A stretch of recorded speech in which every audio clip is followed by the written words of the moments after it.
राम राम. मी Prakash Mahajan, Mahajan and Mahajan YouTube चॅनलसाठी काल जवळपास मध्यरात्रीच्या सुमारास सोनम वांगचुकनं आपलं उपोषण सोडलं. अत्यंत चांगली घटना झाली. गेली 26 दिवस ते उपोषणाला बसले होते. सरकारतर्फे JP नड्डा आणि PMOचे जितेंद्र सिंग हे दोघं उपस्थित होते आणि त्यांनी उपोषण सोडलं. खरं म्हणजे अभिजित दीपकेनं कितीही मुखवटा आपल्या चेहऱ्यावर लावला असला तरी अभिजित दीपके, तुमचा असली चेहरा उघड झाला.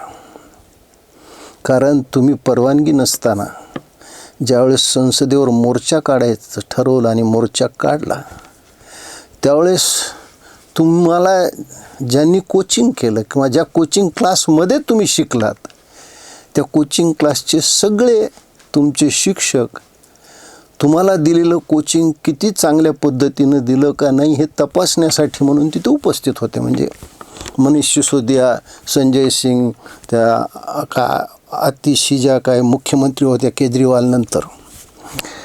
मला सांगा अभिजितजी, पेपर कोणी फोडला हो?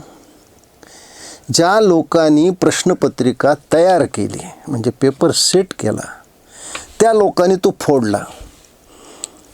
ह्या फोडण्यासाठी म्हणून कुणी त्यांना प्रलोभनं दाखवली? तो कोचिंग क्लासवाल्याने. आणि कोचिंग क्लासवाल्यांच्या आपसातल्या वर्चस्वाच्या लढाईतून हा प्रकार उघडकीला ज्यावेळेस आला, त्यावेळेस सरकारने काय केलं? या सगळ्यावर कारवाई केली. सगळे आज जेलमध्ये आहेत. अभिजित दीपके, तुम्ही छत्रपती संभाजीनगरचे आहात. जो एकमेव कोचिंग क्लासवाला पकडला गेला तो लातूरचा शिवराज मोटेगावकर, तो प्राध्यापक कुलकर्णी, ती पुण्याची प्राध्यापिका, ती ब्युटी पार्लरची संचालिका आणि अजून एक दोघं जे पकडले गेलेत, याच्याविषयी तुम्ही एक शब्द तरी बोललात का? सगळ्या 1.5-2 महिन्याच्या कालावधीत? अहो, तुमच्या आंदोलनाला काही कोचिंग माफियांनी आर्थिक पुरवठासुद्धा केला आहे.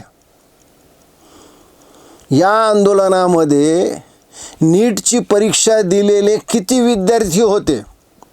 किती विद्यार्थी होते तुम्ही सांगा.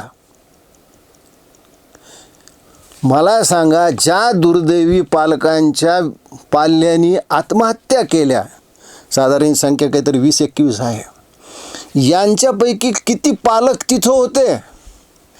तुम्ही स्वतः, म्हणजे तुमची पार्टी म्हणतात 14 जणांची पार्टी आहे, त्याच्यातल्या त्या काय विजेता दहियाला तर तुम्ही काढून टाकलं, राहिले 3 जण.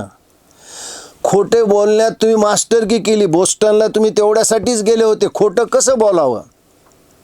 म्हणजे JP नड्डाच्या घरात तुमच्या 2 प्रवक्त्याला, दास आणि राका काही त्यांचं नाव आहे, यांना जवळपास स्थानबद्ध केल्यासारखं होते. तुम्ही सांगितलं. त्यांचे मोबाईल काढून घेतले, तुम्ही सांगितलंय. असं काहीच घडलं नाही. सध्या प्रसारमाध्यमावर एक बातमी खूप फिरते की ज्या मुलीला पोलिसांच्या लाठी हल्ल्यामध्ये जखमी झाली, तिचा मृत्यू झाला आहे. ही प्रसारमाध्यमात कोण फिरवतोय बातमी? याला अधिकृत पुष्टी नाही आहे. म्हणजे तुम्हाला फक्त गोंधळच करायचा होता. आणि मला सांगा की तुम्हाला सगळ्यांनीच पाठिंबा दिलता आहे. तुमची काँग्रेस जनता पार्टी नाही आहे. तुमच्या स्टेजवर कोण कोण येऊन नाही गेलं. आणि गंमत अशी बघा की जसे ते दरोडेखोर असतात की नाही, उदाहरण इथं लागू पडत नाही पण ते समजावं म्हणून मी सांगतोय की दरोडा घालायला तर सगळे मिळून जातात पण वाटणीहून भांडतात. काँग्रेस जनता पार्टीला थोडं यश मिळतंय हे दिसल्यावर तुमच्या त्या संसदेवरच्या मोर्चामध्ये नक्सलाइट्स, तुमच्या मोर्चामध्ये सगळे कम्युनिस्ट, सगळे डफली गँग, आणि मग हे श्रेय तुम्हाला मिळू नये म्हणून खुद्द काँग्रेसचे युवराज राहुल गांधी याच्यासारखा अनप्रिडिक्टेबल विरोधी पक्षनेता झाला नाही. विरोधी पक्षनेत्याची काही गरिमा असते, काही मर्यादा असते. कोणताही विरोधी पक्ष नेता पंतप्रधानावर एवढ्या खालच्या पातळीवर टीका करत नाही. राहुल गांधीनं सगळ्या पातळ्या सोडल्या. तुम्ही खरगेंच्या वाढदिवसाला म्हणून एकत्र जमता आणि पंतप्रधानाच्या घरावर चालून जाता. ही कुठली लोकशाही आहे? ही लोकशाही तुम्हाला अभिप्रेत आहे. अभिजित दिपके, तुमचं श्रेय हे हिरावून घेण्याचा काँग्रेसनं प्रयत्न केला आहे. खुद्द सोनम वांगचुकच्या धर्मपत्नीने हे सांगितलं आहे की काँग्रेस राजकारण खेळते. आणि तुमच्या स्टेजवर आपली राजकीय पोळी भाजण्यासाठी कोण कोण येऊन नाही गेलं? हे सगळे राजकीय लोक होते. कोणतीही विद्यार्थी संघटना आली नाही. अभिजित दिपके 73-74ला आम्ही मराठवाड्यात विद्यार्थी आंदोलन केलं आहे. कोणत्याही राजकीय नेत्याला आम्ही कधी स्टेजवर येऊ दिलं नाही. आणि या आंदोलनात सामील झालेल्या मी सगळ्या तरुणांना सांगतो की तुम्ही ज्या पद्धतीनं गोंधळ घातला, ज्या पद्धतीनं पोलिसांना मारलं, परवानगी नसताना संसदेवर चालून गेलात, संसद जाळून टाकण्याची भाषा केली, तुम्हा एकेकांचा चेहरा पोलिसांनी ओळखलेला आहे.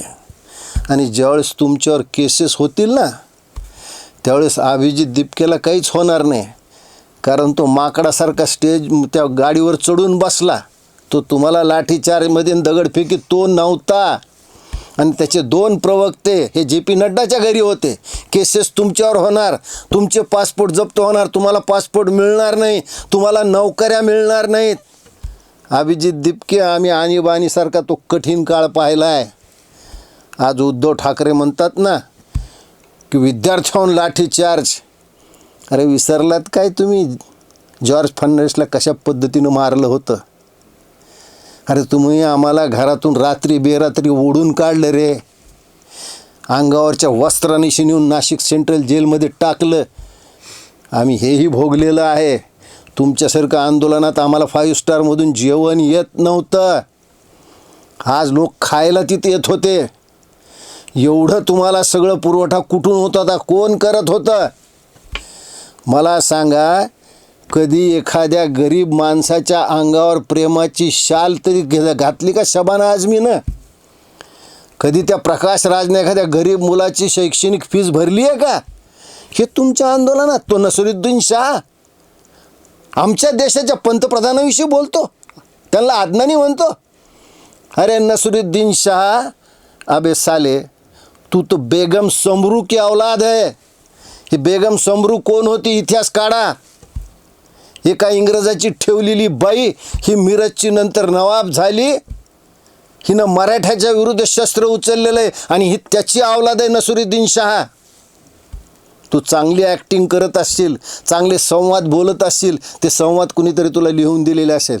या देशाच्या पंतप्रधानाला अज्ञानी मान्य आहेत का? तू हुशार नाही आहेस. तुझ्या निष्ठा कुठं आहे सगळ्या जगाला माहिती आहे. अरे मुसलमानसुद्धा तुला आपलं मानत नाहीत आणि तू या देशाच्या पंतप्रधानावर टीका करतोय.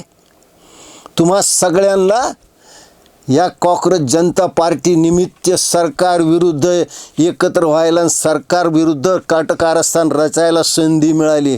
तुम्हाला विद्यार्थ्याची नीटच्या परीक्षेशी काहीही घेणं देणं नव्हतं.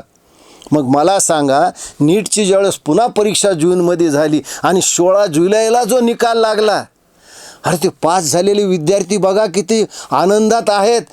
पण त्यांच्यापैकी 4 विद्यार्थ्यांना कधी तुमच्या स्टेजवर तुम्ही आणलं आहे? अरे त्या विद्यार्थ्यामध्ये एक विद्यार्थी असा आहे की ज्याचे वडील हे शिवणकाम करत आहेत. एक विद्यार्थिनी अशी की जिचे वडील भाजी विकतायत. आमच्या छत्रपती संभाजीनगरला लागून असलेल्या जालना जिल्ह्यातील घनसावंगी तालुक्यातील एका सामान्य शेतकऱ्याच्या दोन्हीही मुली या नीट परीक्षेत पास झाल्यात. यांचं कधी तुम्ही कौतुक केलं? म्हणून म्हणलं ना की या आंदोलनात नीटची परीक्षा दिलेला एकही चेहरा नव्हता. तुम्ही सगळे गुंड गोळा केले आणि त्याची परिणती अशी झाली की तुम्ही पोलिसावर दगडफेक केली. आणि मग पोलिसांवर दगडफेक केल्यावर पोलीस तुम्हाला काय गुलाबाची फुलं देतील? आणि पोलिसांनी विद्यार्थ्यावर लाठी हल्ला केला म्हणून तुम्ही ओरड सुरू केली. प्रत्येकानं आपली राजकीय पोळी भाजून घेण्याचा प्रयत्न केला. आणि काँग्रेस वर्सेस आप हे युद्ध जगाने पाहिलं आहे. हे राजकारण आहे. आपच या कॉक्रोच पार्टीचा खरा पिता आहे. कारण एक तुमच्या आंदोलनात एक बाई फिरत होती की भारत माता म्हणल्यावर म्हणले बाप कोण आहे. त्या बाईला मी सांगतो, कळाला ना बाप कोण आहे तो? कॉक्रोच पार्टीचा बाप ही आप पार्टी आहे. भारत मातेचा बाप किंवा पिता किंवा नवरा काढण्याची काही गरज नाही. भारत माता आहे आमची. आणि लक्षात ठेवा अभिजित दिपके, तुझ्या आडून ज्यांचं महाराष्ट्रात दुकान बंद पडलेलं आहे, ज्यांच्या दुकानावर गिऱ्हाईक येत नाही, ज्यांची मुलं ही राजकारणातली नीट परीक्षा पास होत नाहीत, त्यांच्यामुळं त्यांचं राजकारणात काही करिअर होत नाही, असे सुद्धा तुझ्या आडून आपला राजकीय स्वार्थ साधण्यासाठी म्हणून मोर्चा काढू लागलेले आहेत. इतके दिवस झोपले होते का? सत्ताधारी पक्षाच्या सावलीला राहून आणि कधी कधी बैमानी करून सत्ता मिळवणाऱ्यांना सुद्धा आता विद्यार्थ्यांची आठवण झाली. अभिजित दिपके, सिर्फ हंगामा खड़ा करना यही तुम्हारा मकसद था. सूरत तो सरकार बदलेगी और कुछ नहीं. धन्यवाद.